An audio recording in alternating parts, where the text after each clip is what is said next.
তোমার দুনিয়াতে যেটা তুমি হারাম উপায়ে উপার্জন করেছিলেন, আমি তোমার সেই মাল আর সম্পদ। খুবই কঠিন অবস্থা। এজন্য আমরা এগুলো থেকে বেঁচে থাকবো, হারাম থেকে বেঁচে থাকবো, হালালের ভিতরে থাকবো। হালাল উপার্জন করে একটি টাকাও দিয়ে যদি আপনি কিছু কিনে খান, সেটার ভিতরে যে তৃপ্তি, হাজার হাজার লক্ষ কোটি টাকাও যদি হারাম উপার্জন করে থাকেন, তার ভিতরে কোনো তৃপ্তি নাই। নবী করিম সাল্লাল্লাহু আলাইহি ওয়াসাল্লাম রমজানে আর যে কাজগুলো করতেন, এই মাসে তিনি সর্বাধিক কোরআন অধ্যয়ন করতেন, কোরআন তেলাওয়াত বেশি বেশি করতেন। এছাড়াও তিনি তারাবি ও তাহাজ্জুদে বেশি পরিমাণ আয়াত ও সূরা পাঠ করতেন। আমরা যখন সেহরি করতে উঠবো, একটু আগে উঠবো, ঘন্টাখানিক আগে উঠে তাহাজ্জুদের নামাজে তেলাওয়াত বেশি করবো, যে যা জানি পড়তে থাকবো, অধিক দণ্ডায়মান থেকে তেলাওয়াত করবো, সূরা কিরাত যে যা জানি পড়তে থাকবো। বেশি বেশি রাকাত দরকার নাই, 2-4 রাকাত, 8-10-12 রাকাত যা আপনি পড়বেন, সেটা যদি দীর্ঘ হয় সেটাই আপনার বিষয়। নবী করিম সাল্লাল্লাহু আলাইহি ওয়াসাল্লাম বেশি বেশি তেলাওয়াত করতেন, দাঁড়িয়ে থেকে পা ফুলে যেত। সিজদার ভিতরে আপনি পড়ে থাকবেন, যতদূর সম্ভব, যতদূর আপনার পড়ায়, আপনি সিজদার ভিতরে আপনি পড়ে থাকবেন। এভাবে নবী করিম সাল্লাল্লাহু আলাইহি ওয়াসাল্লাম লম্বা তেলাওয়াত করতেন নামাজের ভিতরে, রমজানের রাত্রে, অন্যান্য সময়ে তিনি এই কাজগুলো করতেন। এগুলো আমরা করব।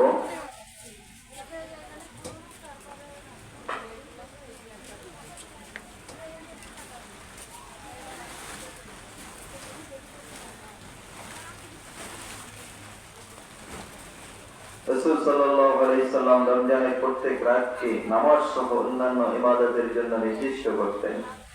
তিনি ছিলেন সর্বদাই জিকির ইবাদতকারী। রাত্রে তিনি আল্লাহর কাছে ক্ষমা, দয়া, রহমত ও বরকত কামনা করতেন, মুনাজাত করতেন, কান্নাকাটি করতেন, কল্যাণ, হেদায়েত ও বিজয়ের জন্য দোয়া করতেন। নামাজের সুদীর্ঘ কিরাত পাঠ করতেন এবং রুকু, সিজদা সহ অত্যাধিক দীর্ঘ করতেন। নির্ধারিত ইবাদতকে পর্যাপ্ত মনে করতেন না, তাই বেশি বেশি ইবাদতের এই গান চেষ্টা করতেন।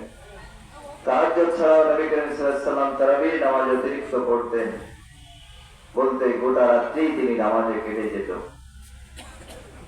তিনি দাওয়াত ও তাবলীগ, ওয়াজ, নসিহত, শিক্ষাদান ও ফতোয়ার কাজে ব্যস্ত থাকতেন।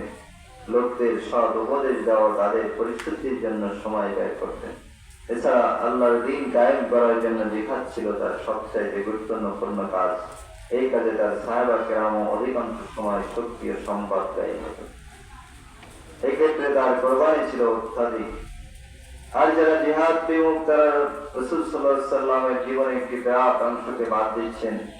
তিনি চাঁদ দেখার নিশ্চিত খবরের উপর ভিত্তি করে রোজা রাখতেন, বেলা ডোবার সাথে সাথে দ্রুত ইফতার করতেন এবং ভোর রাত্রের সর্বশেষ সময় সেহরি করতেন। নবী করিম সাল্লাল্লাহু আলাইহি ওয়াসাল্লাম সেহরি শেষ করতেন। শেষ করার পর অধিকাংশ হাদিসের ভিতরে এসেছে 50টি আয়াত তেলাওয়াত করা যায়, এমন সময় বাকি থাকতে তিনি তার সেহরি শেষ করতেন। খুবই কম খাবার খেতেন। রাসূল সাল্লাল্লাহু আলাইহি ওয়াসাল্লাম শুকনো পাকা খেজুর কিংবা গাছ পাকা তাজা খেজুর অথবা পানি দিয়ে ইফতার করতেন। যেহেতু ইফতারের সময় দোয়া কবুল হয়, তাই তিনি দুনিয়া ও আখিরাতের সর্বাধিক কল্যাণের জন্য ইফতারের সময় দোয়া করতেন। আল্লাহ রাসূল সাল্লাল্লাহু আলাইহি ওয়াসাল্লাম এভাবে তিনি রোজা হুকুম আহকাম গুলো পালন করতেন। এরপর শেষ দশকে তিনি ইতিকাফ করেছেন। ইতিকাফে তিনি নিজের অন্তর আল্লাহর দিকে নিবিষ্ট করতেন এবং আল্লাহর কুদরতের জগতে বিচরণ করতেন।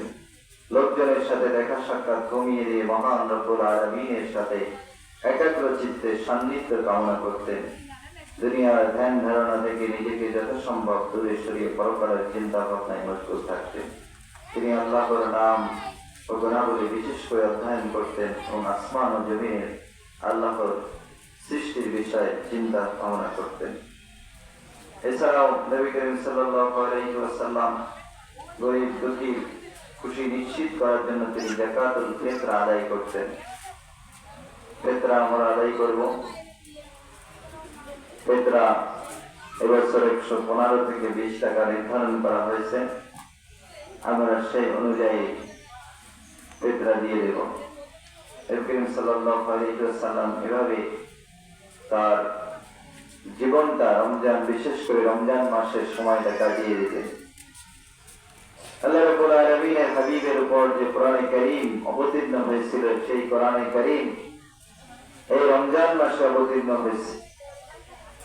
আল্লাহ রাব্বুল আলামিন বলেন, শাহরু রমাদানাল্লাযী উনজিলা ফীহিল কুরআন হুদাল লিন-নাসি ওয়া বায়্যিনাতিন মিনাল হুদা ওয়াল ফুরকান। আল্লাহু আকবার। এটাই হলো রমজান মাস, যে রমজান মাসে রব্বুল আলামিন কোরআনে কারীমকে নাযিল করেছেন। আর এই কোরআনে কারীমের ভিতরে রয়েছে হুদাল লিন-নাস, সমস্ত মানুষের জন্য হিদায়াত, আর ওয়াবাইয়িনাতিন মিনাল হুদা ওয়াল ফুরকান, সত্য মিথ্যা, হক বাতিলের পার্থক্যকারী হলো এই কোরআন। কোরআন হলো এই দুনিয়ার শ্রেষ্ঠ গ্রন্থ। যদি প্রশ্ন করো উত্তর পাবে, প্রশ্ন করো উত্তর পাবে, এমন প্রাণবন্ত